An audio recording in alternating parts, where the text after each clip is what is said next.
Hello guys, welcome back. तो आज हम क्वेश्चन सॉल्व करने आ रहे हैं लीड कोड का हार्ड। तो the question is N queens. तो बेसिकली मैं आपको क्वेश्चन समझा दूँ। जैसे चेस खेलते हैं, चेस में हमारे पास क्वीन रहती है। तो क्वीन कौन कौन से डायरेक्शन में चल सकती है। जैसे फॉर एग्जांपल यहाँ पे क्वीन है, क्वीन अपने सीधे आ सकती है कितने भी स्टेप, लेफ्ट हैंड साइड आ सकती है, अप डाउन दोनों, right hand side, left hand side, और पूरे डायगोनल में कवर कर सकते हैं। जैसे ये डायगोनल एलिमेंट है ये। तो इस क्वेश्चन का मेन मोटिव है हमें क्वींस ऐसे जगह पे प्लेस करनी है जैसे जितने की ग्रिड दे दिया। जैसे 4x4 की दिया तो हमें 4 क्वीन ऐसे प्लेस करनी होगी 4x4 मैट्रिक्स पे कि दोनों एक दूसरे को मतलब डिस्टर्ब ना करें और कट आउट ना करें एक दोनों को। जैसे फॉर एग्जांपल हम एक 4x4 का एग्जांपल लेते हैं। Let's take the example.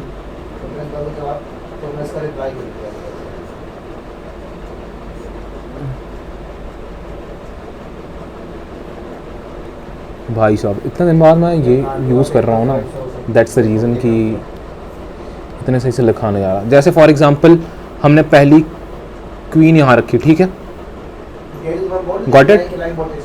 अब हम दूसरी क्वीन रखते हैं यहाँ, मतलब 4 ग्रिड में 4 ग्रिड है, 4 कॉलम, चारों में हमें 4 क्वीन रखनी है।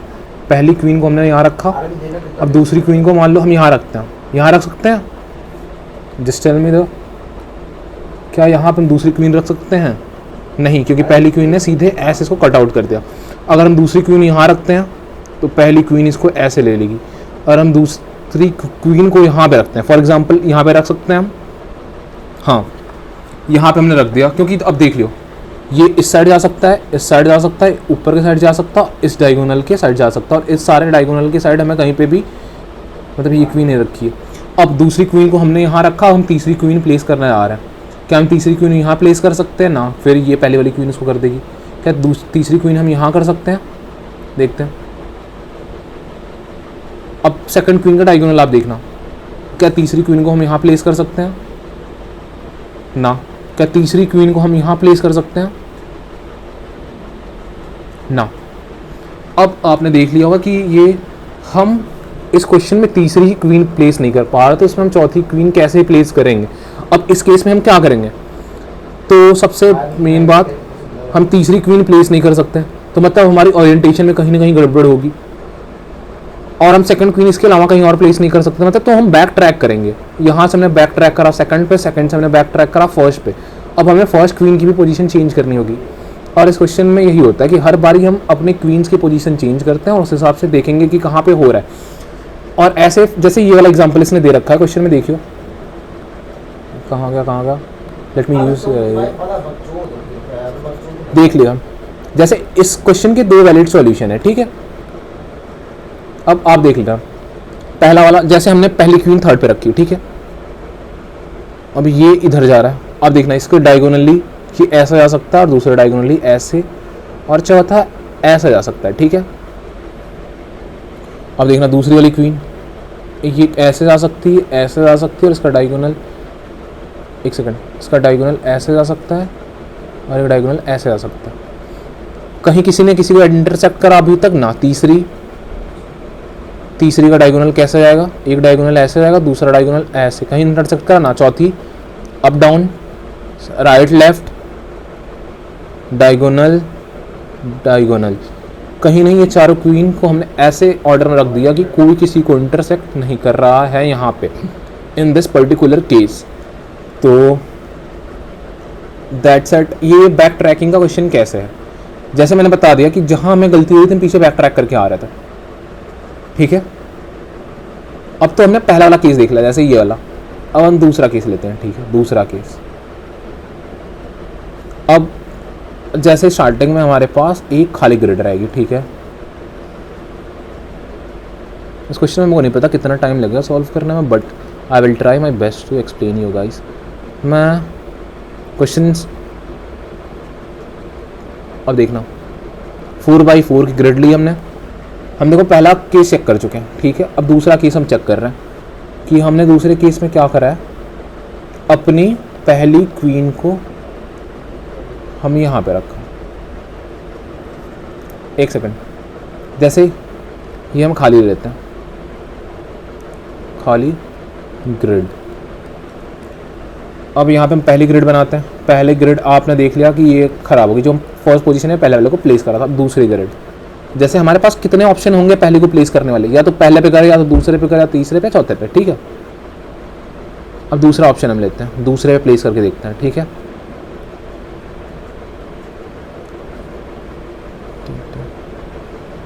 अगर हमने पहली क्वीन को इधर प्लेस करा, ठीक है, तो पहली क्वीन कौन कौन सा डायरेक्शन को कवर कर रही है, आप देख लेना। ये रहा टॉप टू डाउन,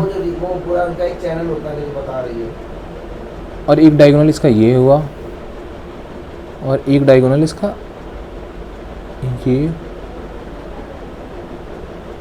हुआ, ठीक है। अब इस डायगोनल के अकॉर्डिंग हम दूसरी क्वीन कहाँ प्लेस कर सकते हैं?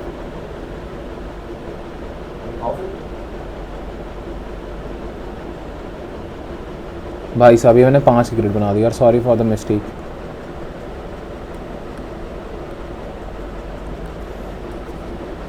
इरेजर कहाँ गया ब्रो? इरेजर 4x4 की ग्रिड बनानी थी, मैंने 5x5 की बना दी। एक सेकंड, हम इसी वाले ग्रिड में चेक कर लेते हैं, और बार बार ग्रिड बनाने में बहुत डिफिकल्टी हो जा रही है। पहली वाली मान लो हमने यहाँ प्लेस करी, ठीक है, व्हाट इट। अब पहली वाली को हम चेक करते हैं, इसका डायगोनल कहाँ कहाँ, पहले लेफ्ट राइट, टॉप बॉटम, ये अपर डायगोनल, एक ही आ गया लोअर डायगोनल, ठीक है। अब हमारे पास सारे रास्ते कवर हो गए, हमारे पास दूसरे को रखने का चांस कहाँ मिला? दूसरे को हमने यहाँ प्लेस करा, ठीक है। अब दूसरा कहाँ कहाँ कवर कर रहा? दूसरा पूरा ये एरिया, पूरा ये एरिया,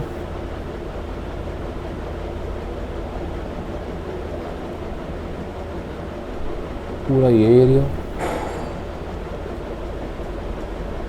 और पूरा ये एरिया कवर कर रहा, ठीक है।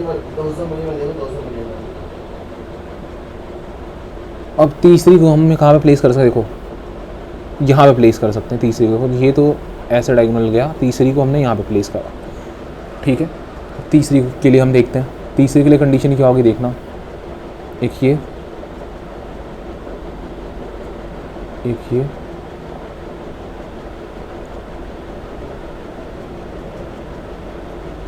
और एक ये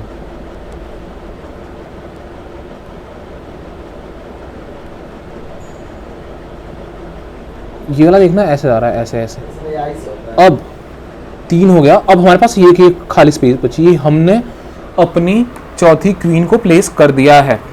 देखिए इतने आसानी से, मतलब अगर हम इस पॉइंट पे रहते हैं कि हम यहाँ पे चौथी क्वीन को प्लेस नहीं कर पा रहे, तो हम सीधे बैक ट्रैक करते तीसरी पे जाते हैं, मतलब तीसरे की पोजीशन कहीं, क्या पता कहीं पे गलती होगी, फिर हम तीसरे की पोजीशन फ्लक्चुएट करके देखते क्या फिर चौथी कर पा रहे नहीं, अगर फिर नहीं होता तो हम फिर बैक ट्रैक करते हैं, फिर हमें यहाँ पे आता है।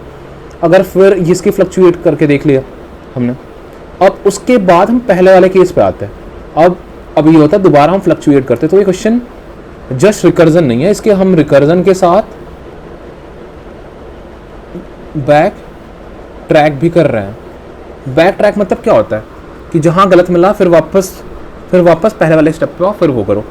तो बेसिकली ये रहा हमारा क्वेश्चन। अब हम इस पॉइंट पे आ गए कि हम ये फंक्शन कैसे लिखेंगे और कैसे क्या करेंगे इस क्वेश्चन में, रिकर्जन कैसे हम अप्लाई करेंगे और कैसे क्वेश्चन कर रहा है। तो सबसे पहले तो हम देखो, हमें तो पता है एक, हमें ये आउटपुट में देना होगा कि कितने सॉल्यूशन आ रहा है, मतलब हमें आउटपुट में दोनों डिस्टिंक्ट सॉल्यूशन जितने आते हैं वो पेश करने पड़ेंगे, ठीक है। तो अब आ जाते हैं इस वाले केस पे, जैसे खाली मैट्रिक्स रही, ठीक है, खाली मैट्रिक्स। अब आप देख लेना, क्या हम सारी डायरेक्शन चेक कर रहे हैं मैट्रिक्स में? जैसे हमने पहली भर दी, दूसरी भर रहे हैं कि हम उसके राइट साइड चेक कर रहे हैं कुछ है कि नहीं, क्योंकि अभी हम भर रहे हैं ना, तो अभी इस पॉइंट पे हम राइट हैंड साइड कुछ नहीं चेक कर रहे। हमने दूसरी यहाँ डाली, दूसरी में हम क्या चेक करते हैं, क्या इसके इस साइड कुछ है, क्या इसके अपर डायगोनल में कुछ है लेफ्ट हैंड साइड, या तो राइट या तो लोअर डायगोनल में कुछ है लेफ्ट हैंड साइड, मतलब ये 3 केस हम चेक करते हैं। अगर ये तीनों केस ट्रू हो गया तो हम प्लेस कर देंगे, ठीक है। और फिर इसी तरीके से अगला प्लेस करेंगे, इसी तरह से अगला प्लेस करेंगे, और किसी पॉइंट पे कुछ हुआ तो हम बैक ट्रैक करके पीछे जाएंगे, फिर बैक ट्रैक करके पीछे जाएंगे, और फिर बैक ट्रैक करके पीछे जाएंगे। यही है हमारा पूरा कॉन्सेप्ट। अब अभी तो आपको जितना भी क्लियर हुआ होगा, लेट्स डू द कोड। अब कोड के थ्रू हम इसको और अच्छे से क्लियर कर लेंगे, और उसके बाद कोड रन कराने के बाद एक बार कोड का हम सही से ड्राई रन कर लेंगे, फिर उसके बाद ये क्वेश्चन पूरा हमारा हो चुका। तो let's come back to the code. तो आई होप मेरी स्क्रीन विजिबल होगी। Let's reset the timer and start things again. तो सबसे पहले हमें तो पता है हमें एक आंसर रिटर्न करना है, तो हमें एक वेक्टर एक तो बनानी पड़ेगी, स्ट्रिंग आंसर नाम से, और दूसरा हम एक बनाएंगे वेक्टर स्ट्रिंग बोर्ड, जो हम बोर्ड बना रहे हैं, ठीक है। और इसको किस साइज़ का बनाएंगे, n साइज़ का। आप अभी ये कहोगे कि सर हम कैसे मैट्रिक्स के अंदर स्टोर करा पा रहे हैं, वो मैं अभी समझा दूंगा। स्ट्रिंग में हम कैसे स्टोर करा रहे हैं, ठीक है, क्योंकि 2x2 की स्ट्रिंग तो ये है नहीं। जो वेक्टर हम बनाएं ये खाली एक लीनियर वेक्टर दिख रहा है ना अभी, तो इसको कैसे हम विजुअलाइज करेंगे उस शेप में। तो एक हम स्ट्रिंग बनाते हैं, स्ट्रिंग s। कैमरा तो नहीं चला तुम्हारा? अबे यार वीडियो रिकॉर्ड कर रहे हैं, साले 15-20 मिनट हो गया और वीडियो रिकॉर्ड कर रहे हो? हाँ हाँ, तो वो वीडियो डाला, नंगे पीछे घूम रहा है। वीडियो मेरी रिकॉर्ड नहीं हो रही। तो एक स्ट्रिंग s हमने बनाई, कितने साइज़ की, जो भी हमें साइज़ दिया होगा n, उसमें हम क्या एंटर कर देंगे, डॉट, ठीक है। अब एक फॉर लूप हमने चलाया, for int i equals to 0, i less than n i plus plus, ठीक है। अब हम क्या कर देंगे, board of i equals to s, ठीक है। अब पहले इतना कोड समझ लेते हैं, इसने कोड में मैं करना क्या चाह रहा और कर क्या रहा हूँ, ठीक है। Let's take the fucking screenshot हो गया, और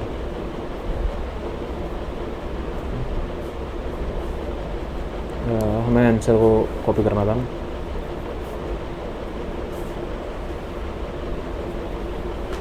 डन। तो आ जाइए यहाँ पे, इंसर्ट करते हैं पिक्चर्स को, रीसेंट लगाना। हाँ, तो जैसे ये फंक्शन है, ठीक है, हमने बोर्ड क्या बनाया, स्ट्रिंग n साइज़ का, जैसे 4 का, तो हमारे पास यहाँ पे 4 एलिमेंट हो जाएंगे ना, एक। अब हमने क्या करा, सारे एलिमेंट पे n नाम टाइप की स्ट्रिंग बना दी, तो ये 4 वाली हम कंसिडर कर रहे हैं। तो यहाँ पे 4 डॉट, देखो 4 डॉट, फिर 4 डॉट होंगे, 4 डॉट की स्ट्रिंग, फिर 4 डॉट की स्ट्रिंग, फिर 4 डॉट की, ठीक है। अब इसको अगर हम अलाइन करें, let's see how we are aligning it. ऐसे तो आप विजुअलाइज करोगे तो ऐसे तो बोर्ड नहीं बन रहा हमारा। अब now visualise it like this, पहला ऐसे हो गया, दूसरा ऐसे, तीसरा ऐसे, चौथा ऐसे। Now you must have gone the clear picture that how row 0 1 2 3, ठीक है। और हर बारी हम क्या कर रहे हैं, कॉलम वाइज सॉल्व कर रहे हैं। जैसे 0th कॉलम, फिर फर्स्ट कॉलम पे कहाँ प्लेस करना, फिर सेकंड कॉलम पे, फिर थर्ड कॉलम पे। जैसे 0th column first second third, 0th first second third, और एक पॉइंट आएगा जब हम थर्ड के बाद 4th कॉलम ढूंढेंगे प्लेस करने के लिए। इस पॉइंट में मतलब हम क्या कर रहे हैं, सारे प्लेस कर चुके हैं, तो हम आउट ऑफ बाउंड आ गए। तो ये केस होगा हमारा बेस केस, जहाँ पे हमें रिटर्न करनी होगी वैल्यू। तो अब आ जाता है, अब अगले स्टेप पे फॉर हमने कर दिया। अब हमें एक फंक्शन बनाएंगे सॉल्व नाम का, जिस पे हम कॉलम पास करें, जैसे हमने 0th कॉलम पास करी, और एक साइज़ जो n है, और बोर्ड को पास कर दिया। अब let's create this function, void solve, ठीक है, एंड कॉलम, ठीक है, एंड n, ठीक है। मगर दोनों स्ट्रिंग पास कर रहे होगी ना, एक तो बोर्ड वाली करनी है और दूसरी आंसर वाली भी करनी है। अब कमांड प्लस v,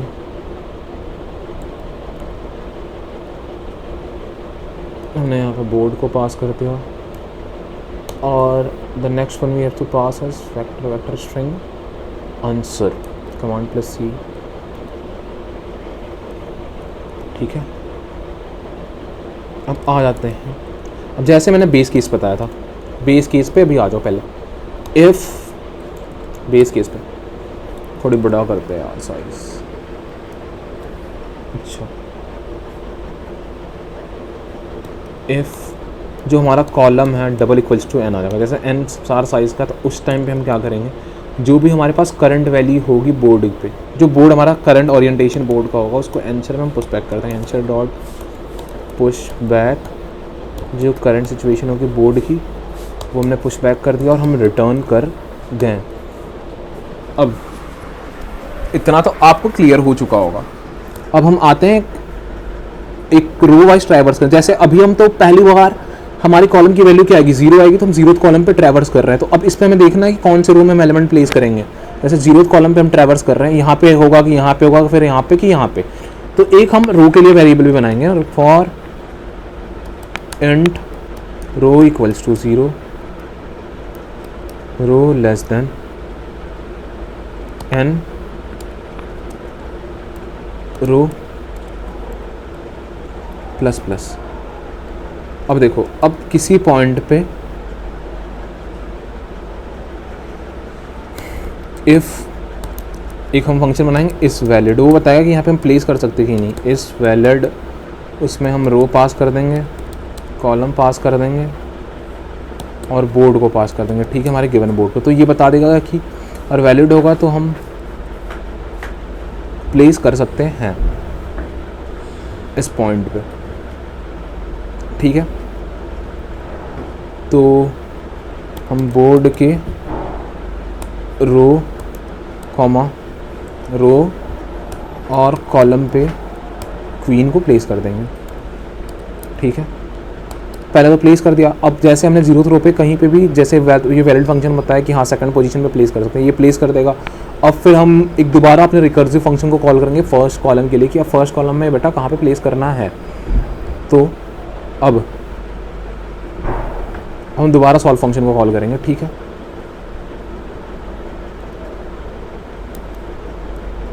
हम दोबारा सॉल्व फंक्शन को कॉल करा, सॉल्व फंक्शन को अब हम वैल्यू क्या पास करेंगे, कॉलम प्लस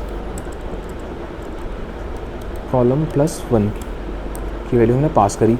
अब मान लो हम फर्स्ट कॉलम में गए और फर्स्ट कॉलम में वैल्यू प्लेस करा हमने यहाँ। ठीक है, फर्स्ट कॉलम में हमने इसमें कहीं पे भी वैल्यू प्लेस करी, मान लो सेकंड पोजीशन पे हमने प्लेस कर दी। ठीक है, फिर थर्ड कॉलम पे हम गए, थर्ड कॉलम में वैल्यू कहीं प्लेस ही नहीं हो रही। फॉर एग्जांपल थर्ड कॉलम में वैल्यू कहीं प्लेस ही नहीं होगी, ये पूरा चक्कर नहीं हुआ, कहीं प्लेस ही नहीं हो रहा। ठीक है, जैसे अभी क्या कॉल कर रहे हो, जैसे हमने यहाँ पे क्वीन डाली, फिर हम सॉल्व कॉल करते हैं इसके लिए, फिर ये सेकंड के लिए कॉल कर दिया। आप देखिए इसमें प्लेस हो रही कहीं नहीं, फिर इसकी पूरी इसने रो कर दी। ठीक है,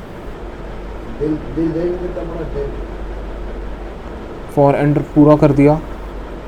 अभी तो फंक्शन अपना पूरा काम कर दिया ना, फॉर पूरा काम करके जैसे ही फंक्शन हटेगा हम पिछले वाले फंक्शन में जाएंगे, उसने कुछ रिटर्न नहीं करा और ये यहाँ से खाली कर देगा जगह।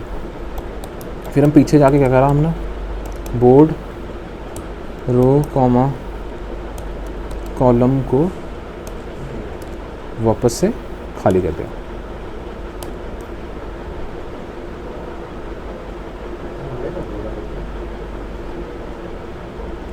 ठीक है, अब हमें सॉल्व का फंक्शन बनाना पड़ेगा, बूल सॉल्व, बूल इज़ वैलिड वाला फंक्शन बनाना पड़ेगा, इज़ वैलिड वाला। ठीक है, एंड रो एंड कॉलम, और ये तो पूरा हमें लेना पड़ेगा। अभी बोर्ड की हमारी करंट ओरिएंटेशन है क्या। ठीक है, कमांड प्लस वी। अब इसमें टेम्प्रोरी हम वेरिएबल बना लेते हैं, एंड डुप्लीकेट रो, जो कि रो का इंडेक्स ले लेगी, एंड डुप्लीकेट कॉलम, जो कॉलम का इंडेक्स लेगी। तो पहले देखो हम कहाँ पे चेक कर रहे हैं, अप वर्ड्स, जैसे यहाँ पे अपवर्ड वाला हम चेक करेंगे ना, जैसे अपवर्ड वाला तो अपवर्ड वाले में देखो हर पॉइंट पे क्या हो रहा है, रो भी माइनस, जैसे यहाँ से हम अपवर्ड डायगोनल चेक कर रहे हैं तो अपवर्ड में रो भी कम हो रही है, कॉलम भी कम हो रही है। तो ठीक है, यहाँ पे हम एक केस लगाएंगे, while row is greater than और equals to 0 and column is greater than और इक्वल्स टू 0। ठीक है, अब किसी भी पॉइंट पे अगर इफ बोर्ड का रो कॉमा कॉलम किसी पॉइंट पर डबल इक्वल्स टू क्वीन के इक्वल हो गया तो हम क्या कर देंगे, रिटर्न फॉल्स। और इस पर हमें क्या करना है, देखो रो माइनस माइनस और कॉलम माइनस माइनस, ये तो हम बेसिक स्टेप कर ही रहे हैं। अब एक बार हमने ये अपवर्ड के लिए चेक करा, अब देखो साइड, अब हम लेफ्ट हैंड साइड चेक करेंगे, क्या लेफ्ट हैंड साइड वो एलिमेंट है कि नहीं इस साइड। ठीक है, इसके लिए भी हमें दोबारा एक बार जो डुप्लीकेट रो है, अब रो की वैल्यू दोबारा अपडेट करनी पड़ेगी, row equals to duplicate row col equals to duplicate column. Row और कॉलम की हमने दोबारा वैल्यू अपडेट करी, अब हम वाइल लूप दोबारा चलाएंगे। इस बार ही हम किसके लिए वाइल लूप चला रहे हैं, लेफ्ट हैंड साइड जाने के लिए। लेफ्ट हैंड साइड जाने के लिए हमें क्या चाहिए, कॉलम ही जस्ट चाहिए, तो इसके लिए हमारा केस होगा कॉलम ग्रेटर देन 0 और यहाँ पे हम खाली कॉलम माइनस माइनस करेंगे। अब दोबारा एक कॉपी कर लेते हैं, तीसरा हमें किस डायरेक्शन में जाना, डाउनवर्ड डायरेक्शन में। अब डाउनवर्ड डायरेक्शन में एक बात ध्यान रखना, जब भी हम डाउनवर्ड डायरेक्शन में जाते हैं तो क्या होता है, डाउनवर्ड डायरेक्शन में जाते वक्त तो रो बढ़ती है, downward direction left hand side, row बढ़ती है और कॉलम घटती है। तो row less than n column greater than और इक्वल्स टू 0। और इसमें हम क्या करेंगे, कॉलम माइनस माइनस और रो प्लस प्लस। अरे अगर तीनों में फॉल्स नहीं आया तो आखिरी में हम क्या कर देंगे, रिटर्न ट्रू। ठीक है, और आखिरी में रिटर्न आंसर। होपफुली हमारा कोड रन कर जाए यार, अगर कोड में कहीं कुछ गलती होगी तो, मेरे को पता था जितनी बार मैं कोड रन करा लूँ मेरा कोड पहली बार कभी भी सही रन नहीं होता, क्योंकि इतनी सारी मिस्टेक्स आती है ना कोड रन कराने में। इस वैलिड मैंने फंक्शन किस नाम से बनाया था, इस वैलिड। वाह वाह बेटे,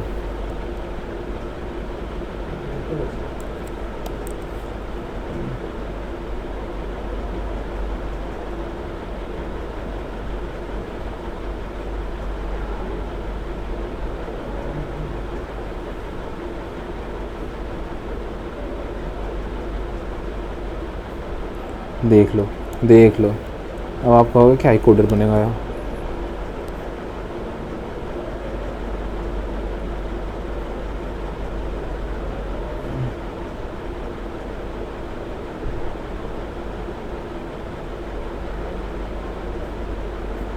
यहाँ पे एक गलती हमने और करी थी भाई, हमें एक चीज़ और पास करनी थी, इस वैलिड में रो कॉलम और एन को भी पास करना चाहिए था।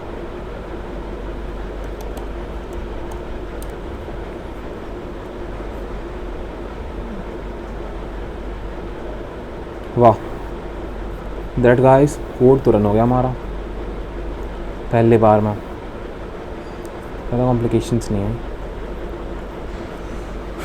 तो आ जाते हैं इस कोड को, अभी तो रन करना बहुत बड़ी बात नहीं है, इस कोड को विजुअलाइज करना सबसे ज़रूरी बात है, क्योंकि जैसे सॉल्व वाला फंक्शन हमने कर ही लिया था, अब हम ये कर लेते हैं।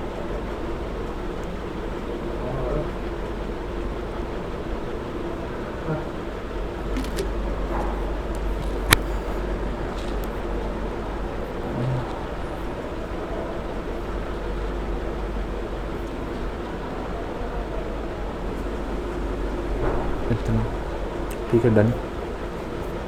लेट्स पेस्ट एट हियर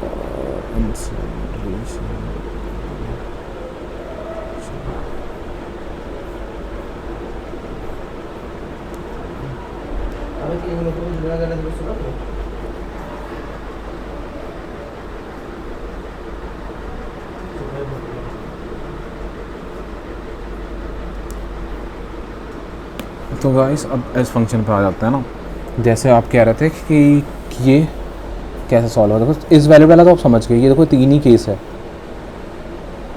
ये तो बहुत ईजी समझना कि वैलिड वाले केस में हम क्या कर रहे हैं, हम तीन ही चीज़ों चेक कर रहे हैं।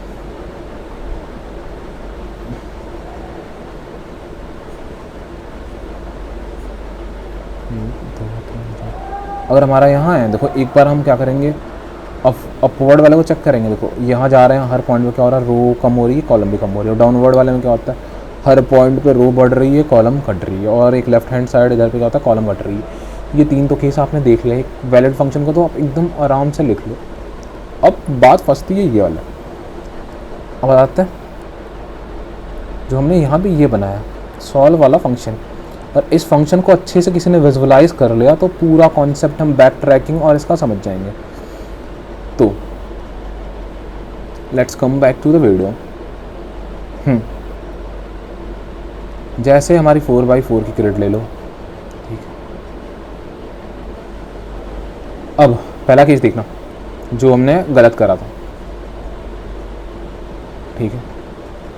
अब पहली स्टार्टिंग में हम आए, देखो रो 0 पे, देखो कॉलम हमारे 0 है। अभी देख लियो इस पॉइंट पे हम कॉलम 0 पे कर रहे हैं, हम यहाँ पे है रो 0 कॉलम 0, ठीक है। यहाँ पे हमने एलिमेंट प्लेस कर दिया है।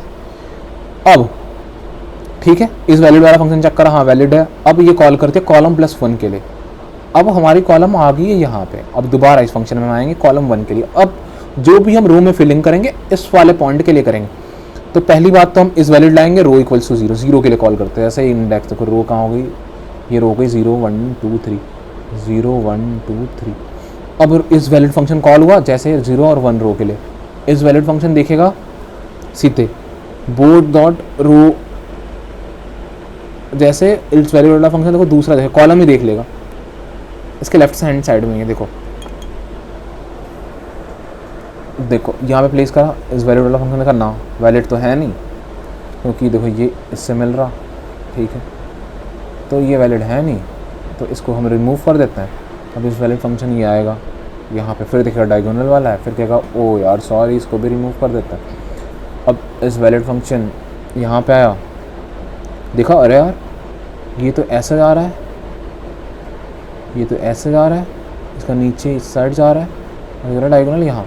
अब कहेगा ये तो अच्छी जगह हम पागे हमने प्लेस कर दिया है, देखो ये प्लेस कर दिया है। अब इसके बाद दोबारा कॉल करेगा तीसरे के लिए। अब इंडेक्स हमारी क्या हो गई 2। अब सेकंड इंडेक्स में हम कहाँ प्लेस करें, अब तो पहले इस केस में आओगे नहीं, अब दूसरा इस, ये पहले ही कैंसिल होगा, दूसरा इस केस में आता है।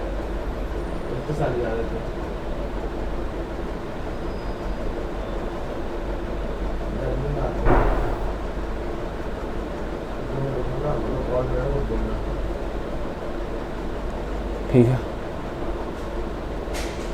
अब क्या यहाँ पे प्लेस कर पाएगा, देखना ये वाला डायगोनल, हाँ नहीं। अब यहाँ पे आते हैं, यहाँ पे इस वाला डायगोनल ले ली। अब यहाँ पे आएंगे, यहाँ पे इस वाला डायगोनल। अब जब हम सेकंड कॉल पे थे, ठीक है, सेकंड कॉल पे देखना ये पूरा रो ट्रैवर्स कर जाएगा, कभी ये इफ कंडीशन कॉल नहीं होगी। मतलब ये हम थर्ड के लिए कॉल ही नहीं कर रहे, मतलब फोर्थ जो क्वीन है उसे हम प्लेस ही नहीं कर रहे। तो ये पूरा फंक्शन खत्म थर्ड वाला। तो हम वापस दूसरे वाले पे आएंगे। दूसरे वाले पे बेटा हमने क्या करा था, क्वीन को थर्ड में प्लेस कर दिया था, ठीक है। अभी तो हम थर्ड पे चल रहे थे ना, थर्ड पे हमने क्वीन को प्लेस कर दिया था, और ये थर्ड वाला फंक्शन ये भी गलत आकर रिटर्न हो गया। अब यहाँ पे हमने क्या करा, इसको मार्क कर दिया खाली, ठीक है। अभी तो हमारी वैल्यू क्या थी 2 तक, 3 रो की वैल्यू कहाँ तक गई थी 2 की। अब रो की वैल्यू थर्ड पे आ जाते हैं, ठीक है। क्या हम थर्ड पे प्लेस कर सकते हैं, लेट्स सी, हाँ कर सकते हैं, थर्ड पे हमने कर दिया। अब ठीक है, थोड़ा सा इरेजर हमें चाहिए ये सारी चीज़ें साफ़ करने के लिए। एक बार दोबारा ग्रिड ही बना लेते हैं ना।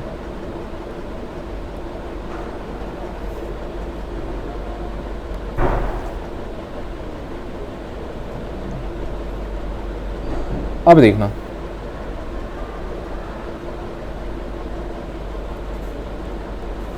अब यहाँ तो नहीं करा हमने, यहाँ देख लिया, यहाँ भी देख लिया कॉन्सिक्वेंस क्या था। अब यहाँ पे करते हैं। अब देख लेना ये यहाँ जा सकता है यहाँ, और इसका डायगोनल ये इस साइड आ सकता है, लोअर डायगोनल यहाँ। अब हमने सेकंड प्लेस करा, अरे हाँ भाई वैलिड है। अब ये कॉल करेगा इसके लिए, तीसरे के लिए। तीसरा बेचारा सोचेगा कि मैं कहाँ प्लेस हूँ, क्या तीसरा यहाँ हो सकता नहीं। अब तीसरा क्या यहाँ हो सकता है, नहीं।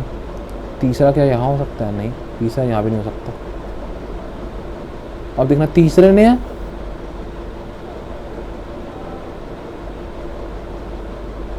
जितनी भी जगह देखी उसके लिए ये वाली जगह खाली। वाह, हम तीसरा भी प्लेस कर दिया। ठीक है,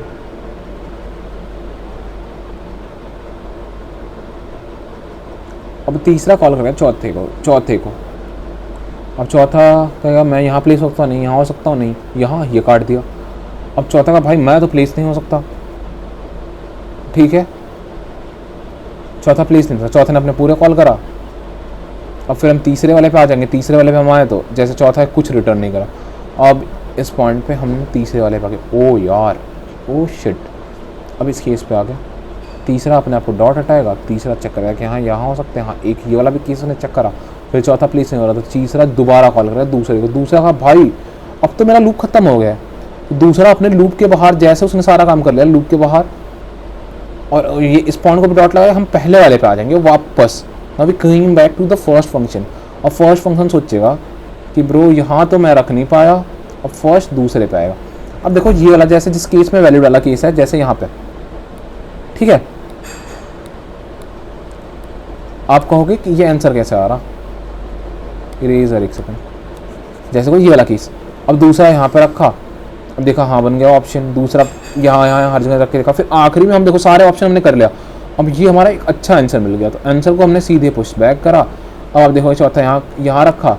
अब चौथा एक आंसर तो मिलेगा, चौथा यहाँ रखने की कोशिश करेगा, नहीं। फिर चौथा जैसे एग्जॉस्ट होगा अपने फॉर लूप से तो वापस थर्ड वाला को रिटर्न करेगा। फिर थर्ड वाला फिर इसकी पोजीशन कहीं और चेंज करेगा। फिर देखा नहीं हो रहा, फिर यहाँ नहीं, फिर वहाँ नहीं, फिर दूसरा अपनी पोजीशन यहाँ से यहाँ चेंज करेगा। फिर इसके लिए हमें कॉम्बिनेशन मिलेगा फिर उस हिसाब से। तो बेसिकली एक यही अप्रोच है। और क्वेश्चन करते हो कि भाई देख लो, अगर कोई सॉल्यूशन देख के करोगे फिर मेरे तरह से, जैसे मेरी सबसे बड़ी गलती क्या थी कि मैं क्वेश्चन देखता था, करता था, फिर मैंने सॉल्यूशन देख लिया ये। तो the best thing is that you need to set down with the question. जो भी क्वेश्चन आप कर रहे हो उसके साथ बैठो और उसको अच्छे से विजुअलाइज करो। जैसे क्वेश्चन अब भी नहीं समझ में आएगा आपको, आप अगर अच्छे से इसमें बैक ट्रैकिंग है कॉन्सेप्ट को और पूरा विजुअलाइज करोगे और समझोगे तब जाके क्वेश्चन हो जाएगा। तो गाइस शायद वीडियो बहुत लंबी हो गई होगी, थैंक्स। और कोई भी वीडियो को देख रहा है ये बस मैं अपने लिए कर रहा है क्योंकि कॉलेज लाइफ है यार। Like I am really trying hard to learn DSA and Feynman technique. आप जानते होगे कि अगर कुछ भी करना है तो किसी का किसी को पढ़ा दो, यू विल लर्न बेटर। तो वही टेक्निक को यूज़ करके मैं वीडियोस बना रहा हूँ, शायद किसी को मैं हेल्प कर दूँ। Thank you guys.